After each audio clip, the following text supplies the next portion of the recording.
અને મારું નામ છે વિકેશભાઈ ડાંગી. માડી માનતા વિધિક માડી આ મારા કાકાને માડી પોસ્કોની કલમ આપણે સજા પડી દીધી માડી, તેને 20 વર્ષની સજા આપી દીધી જજે. તો મારી ઘરના બધા લોકોએ મારી ટ્રાય કરતા હતા 6 મહિનાથી, બધા બહુ ટ્રાય કરી પણ છતાં એમનો મેળ ન પડ્યો. પછી મેં મહિના પહેલાં જ માડી હું એને મળવા ગયો. મને સપનામાં એ રડ્યો માડી મારે જોડે આવીને, અને અમે મારા કાકા છે અમે એક થાળીમાં કયો સંબંધ છે મારે. તો એને પછી મને સપનામાં રેડ્યા એટલે પછી હું એને મળવા ગયો સાબરમતીમાં મળવા ગયો. અને પહેલે પછી મેં એને કીધું કે તું ખાલી અંદર ગયો ને એટલે પહેલે જ મેં એને કશું બીજું કીધું જ નહીં, તું ખાલી એને રામ નામના જાપ કરવા માટે બસ રામ માડી બોલ્યા જ કરજે. તું રાત દિવસ જેટલા બી તમને રામ નામ લેવા ને એટલા તું રામ માડી બોલ્યા જ કરજે, બસ બીજું કંઈ કરતો જ નથી. હું તને કાઢવા માટે કદાચ મારી જમીન વેચી પડે ને તો હું વેચી હતી, મેં એને એવું કીધું હતું. પણ માડી પછી એના સિવાય પછી માડી એક જ મહિનો મેં પાછો આવે ને પછી માનતા રાખી કે માડી જો 1 મહિનાની અંદરમાં માડી તું અને બહાર કાઢી દે માડી, તો હું તારા સાનિધ્ય માડી એક ચોખાનું કટું એક તેલનો ડબ્બો લાવી નારિયેળ અગરબત્તી સુંદરી મારી માનતા પૂરી કરી દઈશમાં. તો માડી પછી મેં એવી રીતે માનતા રાખી. પછી આ એની બેન છે તો એને મેં કીધું કે તું માડીની માનતા રાખ, કદાચ મેં તો રાખી છે પણ તું બી માનતા રાખ કે તું આ મતલબ મેં એને જે માતાજી હું 2 વર્ષથી આવું છું, જે મને જ્ઞાન મળ્યું છે માતાજી સમજ મતલબ પ્રવચન દ્વારા જે સાંભળીને મેં તો મેં એમને પૂનદાન કરાવ્યું કે તું ચકલાન ચણ નાખજે, પછી ગાય રોટલી ખવડાવજે, જે કંઈ બી મતલબ બિસ્કિટ કૂતરાને ખવડાવજે, મેં પૂનદાન કરાવ્યું. પછી એને કીધું કે તું માનતા રાખ, આટલું પૂનદાન પહેલાં કર પછી માનતા રાખ. તો એણે માનતા રાખી એના ભાઈ માટે. 20 વર્ષની સજા પડી ગઈ હતી, એને આપી દીધી સજા. 20 વર્ષની સજા? હા, 20 વર્ષની સજા આપી દીધી. પછી આ બેને એમને બેન જોડે પછી માનતા મેં રખાવડી. તો એને બેન એને દેવર બી અંદર હતો જેલમાં, એ 3 વર્ષની હતી પણ એ કાચામાં હતો ને આ ભાઈ પાકામાં હતો. તો આ બેને એને દેવરની બી માનતા રાખી હતી, આની બી માનતા રાખી હતી, મેં આની માનતા રાખી હતી. મારા જ કહેવાથી આના દેવરની બી આની માનતા રાખી અને આની ભાઈની બી રાખી. તો મારી એવું બન્યું, મારી પહેલી વાર ગયો ને સાબરમતી, પછી પાછો બીજી વાર ગયો એને મળવા માટે ગયા. મેં તો આ કરોલી થાય રાજસ્થાન કરોલીને લગ્ન થયા છે, તો એ રાજસ્થાનથી આવ્યા. અને અમે મેં કીધું 12 તારીખે માડી આ 12 તારીખ ગઈ ને માડી, તો 12 તારીખે તો ઓર્ડર માટે મેં કીધું ઓર્ડર મળી જ જાય. બધા કહે કે ના મળે. મેં કીધું મારી તમે વિશ્વાસ રાખજો માડીનો, મેં કીધું ઓર્ડર મળી જ જાય એમ. તો 12 તારીખે માડી એવું થયું ને તો મેં ગયા અંદર, મને મળવા માટે ગયા. પછી 12 તારીખે ઓર્ડર માડી એવું કરું ને તો ઓર્ડર મળી ગયો. 20 વર્ષની સજા પડી ગઈ હતી? હા, પડી ગઈ હતી માડી. 20 વર્ષની સજા પડી ગઈ હતી. પછી મારી જે આ 16 તારીખ આવી ને મારી પર આપણે ગઈ 16 તારીખે આ ભાઈ છૂટ્યો. પણ 16 તારીખે અમે બધા કાગળે બાગળે કરીને પછી સાબરમતીમાં ગયા. તો એ મારો ફૂવો કરો લઈ ગયો એના ભાઈને છોડાવવા માટે. અને અમે આને એટલે સાબરમતીમાં છું? હા ભાઈ, સાબરમતીમાં તો હા ત્યાં મારી રામ નામની બુક મળી હતી. હું સાબરમતી જેલમાં હતો, 20 વર્ષની મને સજા પડી ગઈ હતી. અને અંદર લખતો હતો રામ નામની ચોપડી મળતી હતી, એ લખતો હતો હું વાંચી. અહીંયાથી ધામથી અમદાવાદ સેન્ટ્રલ જેલમાં દર મહિને બધા કેદીઓ માટે રામ નામ અહીંથી લખવામાં આપે છે, અહીંથી નિઃશુલ્ક. અને ત્યાં કેદીઓ લખે છે રામ નામ. હા, લખે છે. લખી અને પાછી જમા કરાવી દે, અહીંથી નવી પાછી આપી દે. પાછી લખીને બધી આપી પણ આવે છે ને. હા, આવે. આ છેલ્લા 1.5 વર્ષથી ચાલુ છે. અંદર રહેલા કેદીઓનું તો ભલું વિચારું એ માતા છું.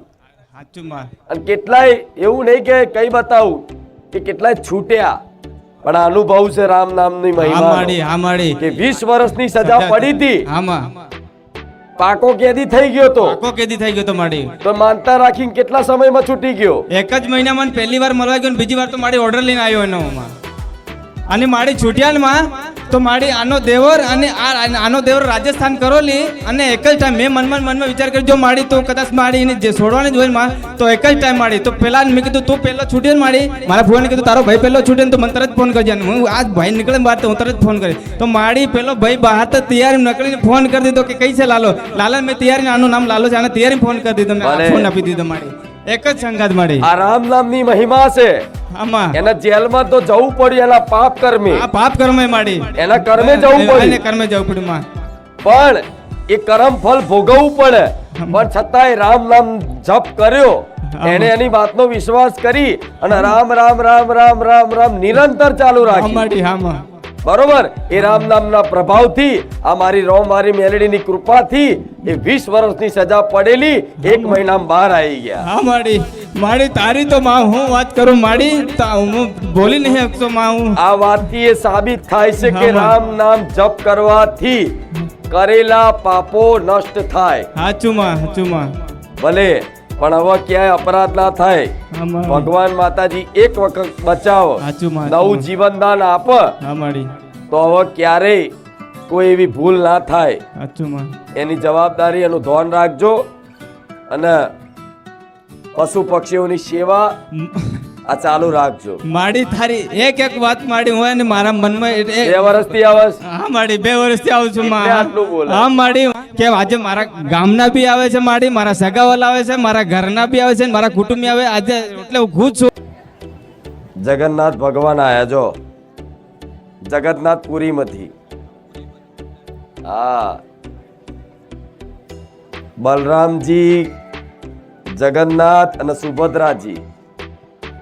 હજો રામ બધા ધામ આવે છે ને, બારેજા ધામ. જો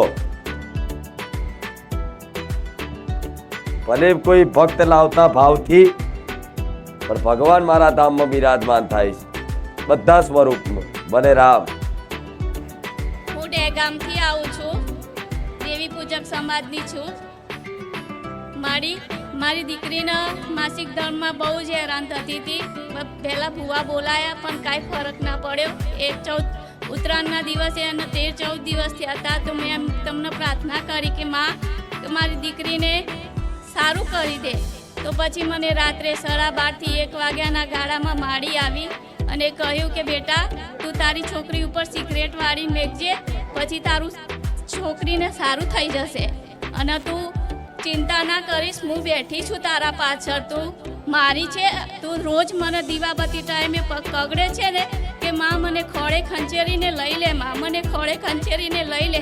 પણ માં તે એ દિવસે મને સપનામાં મારી કુળદેવી અને માં તું આવી અને કહ્યું કે આજથી ઉત્તરાયણના દિવસથી તારી દેવી બહુચરે અને મેં તને ખોળે ખંખેરીને લઈ લીધી બેટા. અને તારી બહુચર બહુ જ રાજી છે અને મારી કુળદેવી બી હસતી હતી અને મારી મેલડી માં બી હસતી હતી અને મને કહ્યું કે બેટા તું ગભરાઈશ નહીં, તારા માથે જે પહાડ છે પહાડ બધો હું દૂર કરી દઈશ અને તારું બધું જ હું સારું કરી દઈશ બેટા, તું હિંમત ના હારે. મેં કહ્યું કે માં તું મારા ઘરવાળાને એકવાર એ મને કે તને જ માતાજી સપનામાં આવે, તને જ માતાજી સપનામાં આવે, તું એકવાર એમને સપનામાં જા. તો એમને કહ્યું કે હું એને સપનામાં નહીં જાઉં, હું એને ડાયરેક્ટ સ્ટેજ ઉપર જ બોલાવી દઈએ માં. અને માં તે એ બી કહ્યું તું મને કે માં મને બોલવાની હિંમત માં તમે એ બી કહ્યું તું કે તને આજ સુધી જે સપના આવ્યા તે સાચા જ છે બધા દીકરા, પણ તું ગભરાઈશ નહીં. 2 વર્ષથી છે તકલીફ એને. માસિક ધર્મમાં 14-15 દિવસે થાય, પછી વચમાં આજે માથું ધોઈ નાઈ હોય તો 4 દિવસ પછી પાછી થઈ જાય. એવી તકલીફ એને બહુ પડી. ભલે પછી તમે પણ એક સિગરેટમાં માતાજીએ મારું દુઃખ દૂર કરી સપનામાં આવીને કીધું કે એક સિગરેટ મૂકી દેજે એને માથે વાડારી. એવું ને? હવે તો એનું કારણ કહું. આ કેમ કીધું હોય?